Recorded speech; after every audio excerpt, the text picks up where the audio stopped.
Brazilian ലീഗിൽ സാന്റോസിനും അതുപോലെ തന്നെ നെയ്മർ ജൂനിയറിനും ഒരു വിജയം നേടാൻ സാധിച്ചിരിക്കുകയാണ്.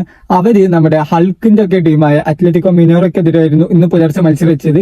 ആ ഒരു മത്സരത്തിൽ 1-0 വിജയമാണ് സാന്റോസിന് സ്വന്തമാക്കാൻ സാധിച്ചിട്ടുള്ളത്.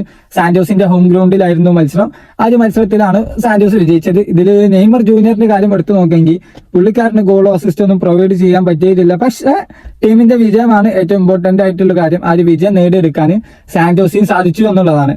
ഇനി സെക്കൻഡ് ഹാഫിലാണ് ഗോൾ വന്നിട്ടുള്ളത്. പിന്നെ അതുപോലെ തന്നെ ഒരു important factor Neymar full time കളിച്ചിട്ടുണ്ട്. ആളെ ഫിറ്റ്നസ് ആളെ ഓക്കെ എന്നുള്ള കാര്യം വീണ്ടും വീണ്ടും തെളിയിക്കുകയാണ്. പിന്നെ നമ്മൾ ആ ഒരു ബ്രസീലിയൻ ലീഗിന്റെ ടേബിൾ എടുക്കുകയാണെങ്കിൽ അവരിപ്പോ 14ാം സ്ഥാനത്തേക്ക് എത്തിയിട്ടുണ്ട്.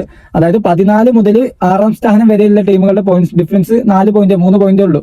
അപ്പൊ ചെറിയ ഡിഫറൻസ് ഉള്ളൂ. സാന്റോസിന് വരും മത്സരങ്ങൾ വിജയിച്ചാൽ ആ ഒരു ടോപ്പ് 6ലേക്കും ടോപ്പ് 8ലേക്കൊക്കെ എത്താൻ പറ്റും എന്നുള്ള കാര്യത്തിൽ സംശയമില്ല.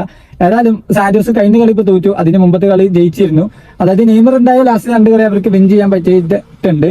അപ്പോ സാന്റോസിന് ആ ഒരു പണ്ടത്തെ പ്രതാപത്തിലേക്ക് എത്താൻ പറ്റുമോ എന്നുള്ളത് നമ്മൾ നോക്കി കാണേണ്ടതാണ്. പക്ഷെ എന്നിരുന്നാൽ പോലും ചെറിയ 1-0 വിക്ടറി ആണെങ്കിലും അവർക്ക് സംബന്ധിച്ചിടത്തോളം ഹോമിൽ വിജയിക്കുമ്പോൾ അത് വല്ലാത്ത ബൂസ്റ്റ് തന്നെയായിരിക്കും ടീമിന് കിട്ടുക. അപ്പോൾ ഇനി സാന്റോസ് ഈ ഒരു പ്രാവശ്യം എത്രാം സ്ഥാനത്താണ് ഫിനിഷ് ചെയ്യുക എന്നുള്ളത് നമ്മൾ നോക്കി കാണേണ്ടതാണ്. അതുപോലെ തന്നെ നെയ്മർ ജൂനിയറുടെ ആ ഒരു ഫിറ്റ്നസ് കാര്യങ്ങളും ബ്രസീൽ ഫാൻസിനെ സംബന്ധിച്ചിടത്തോളം വലിയ രീതിയിലുള്ള ഹോപ്പ് നൽകുന്ന ഒരു സംഭവമാണ്.